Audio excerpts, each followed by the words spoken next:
Welcome back, viewers at home. We are here for a very inspiring story, and joining me for that is Unarine Ndou's story, which is one of the incredible resilience and perseverance. Growing up, he was encouraged by his family to excel in his studies, but just when he was on the brink of completing his degree, Ndou was involved in a devastating bus accident that left him with severe injuries, and he lost his leg.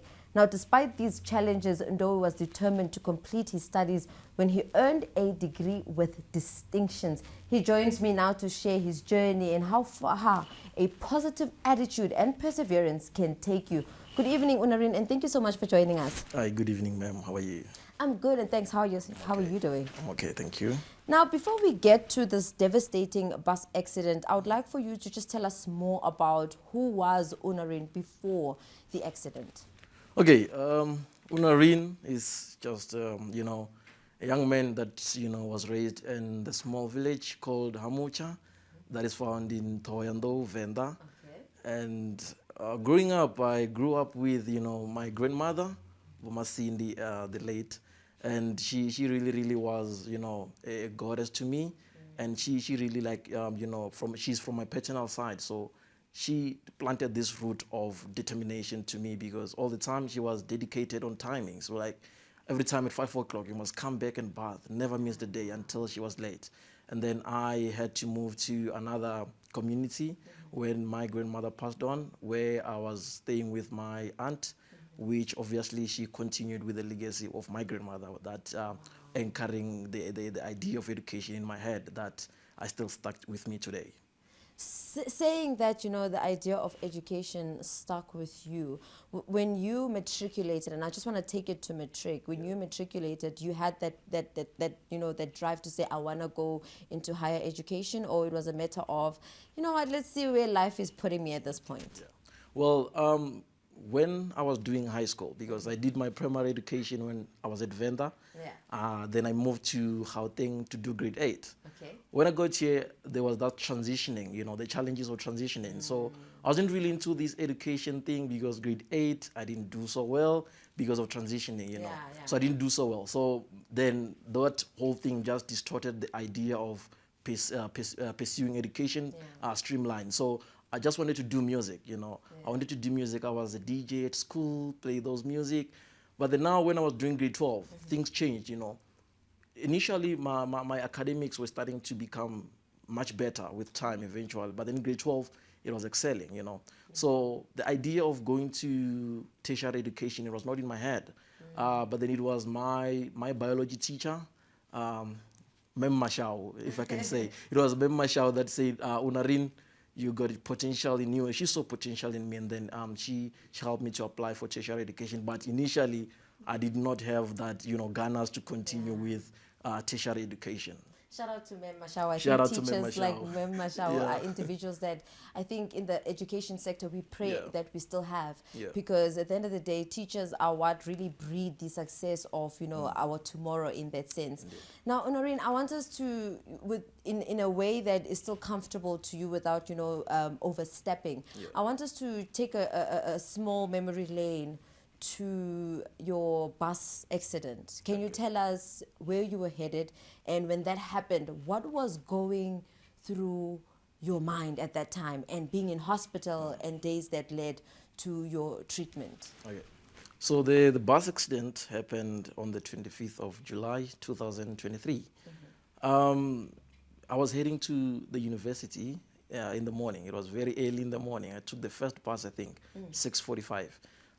It was very cold, and then just a second before we entered the perimeters of the university, that's just a minute before, because it happened right in the gate of the university where the bus had to enter.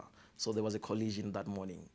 So the only thing that I noticed, I just found myself laying in that particular very cold pavement in the morning. At my mind, I had the crashes, I had the shatters of the glasses, but then I didn't know what was going on. Until I realized that, the last time I found myself, I was in the bus seat. Now I'm finding myself laying in the pavement, very cold. It was misty that morning. So I was like to myself, what is going to happen? The only thing that happened to my mind, what rang into my mind was, what from now? What from now? But then also remembering the words of my my dear guider, Dr. Uzuleze Khadebe, said to us, youth does not mean immaturity. Youth means the power to make choices. So from that particular morning, from that particular pavement, I had to make a choice, What from now? Are we going to stop? Is it done with me?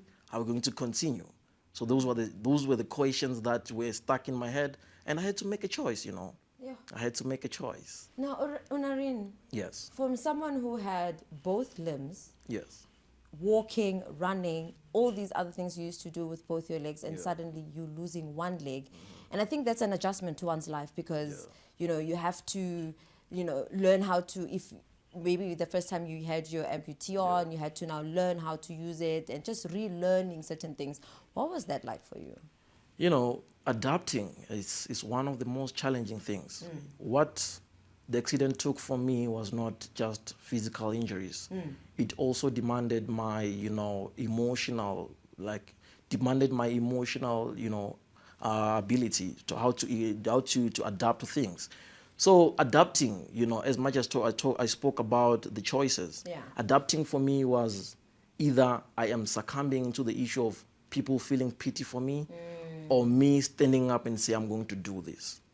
So I was stuck in those process of adapting to the new norm. It is hard to adjust to the new norm, especially in the society. What will people say?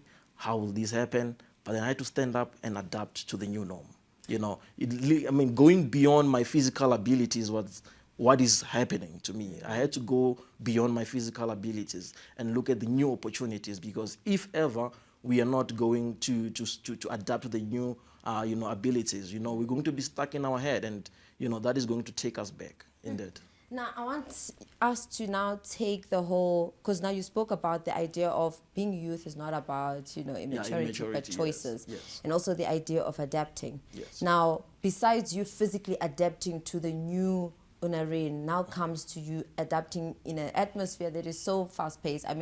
University, you're running from one lecture to another. Yeah. You need to make it home, prepare yourself a meal, you need to study and so forth. What mindset really pushed you to saying you can still continue with your studies and thrive at it? Getting distinctions. Yes. Congratulations. Thank you so much. So I would also again like to quote from my dear guider, Uzuleze Khadebe, doctor. He says to us, you must have the ability of putting extra effort into the work that you do, and also being able to have a winning spirit. That's what was in my head. So the issue of me having to graduate with distinction, it was not, a solitaire, or it's not something that I did by myself only. I had the support of different people. I had support from my friends. I had support from my lecturers. I had support from my loved ones, I remember one instances where, after the accident, when I was discharged, I was like, okay, I need to go back to school. How am I going to do it? But then because I had people backing me up, that's what drove me to continue. I had a friend who used to drive me from home to the university. Wow. From the university, I find a friend waiting for me at the gate to carry my bag to the lecture hall. And from the lecture hall, he waits for me, take my bag again, walk with me until I go home. Those were the people that were behind me for my success. Do you think, and I know it's quite rhetoric at this point for me to ask, do you think you would have gotten where you are without the support system? No, I don't think so. Because the reason why I'm asking, I think this brings me to my last question in terms of, giving advice to viewers at home. Because you find that, when somebody is faced with such an adverse incident in that sense, you find individuals where they have a support system, and you find individuals who don't have a support system, especially in the capacity of, mental well-being and mental health, where you internalize it and you internally fight it on your own, and you find it quite difficult to then share it. And I think also it just brings me back to when you were now thinking of the great words of your guide and how the principles your grandmother instilled and so forth, and they were always ignited and alive within your healthy mindset. But you find individuals who before an accident, they just never had that healthy mindset and those words to just keep them going. In your view, what would it take for someone who never had a very positive mindset and a very supportive background in that sense, what it would take for them to actually then adapt to the new changes of what life has served them with? You know, one of the good philosophers, they say that learning is a social process. What will that mean? It means that you need to have social interactions in order for you to be able to learn, you know. So for me, I believe that at an individual capacity, if it wasn't for the people that I have, if it wasn't for the words of the, you know, the Gaida, Imboni, Uzulezwe, if it wasn't the people that I have around the words of my grandmother, you know, all my aunt's words, I wouldn't have seen the potential in me, you know. Also the teachers, Memma Shawers I've mentioned, if it wasn't for them, I wouldn't have seen the potential in me. So their role in my life, it was to see the potential, make sure that it is enlightened, and make sure that I pursue that, you know, because at an individual capacity, I would have just thought of my interest, which is just music, you know, doing sound. I would love that. But then I'm still into that, but then having the mainstream, which is now that what I'm excelling in, which is, you know, the mainstream education. Now, Unarine, how would you like, or what would you like for our viewers at home to take away from, you know, our conversation about your journey? I mean, from wanting to pursue music to actually pursuing a degree in education and two-time graduate, I mean, honors at that, and also just not being defined by your circumstances. What would be your drive-home message to our viewers tonight? Okay, just like to look at them directly. Which one do I look? You can look into this guy. Okay, so success, no matter how small it is still success. Pursue what you need to do. You know, channel yourself into the ideas. Do not let the societal thoughts to limit you, because if I had myself say that, no, Unarine, you can't go back to school, you're injured, I wouldn't have been where I am now. I wouldn't have graduated with distinction last year, but it's because of determination and the Ganas. I call it Ganas, you know, the drive within oneself. You go far.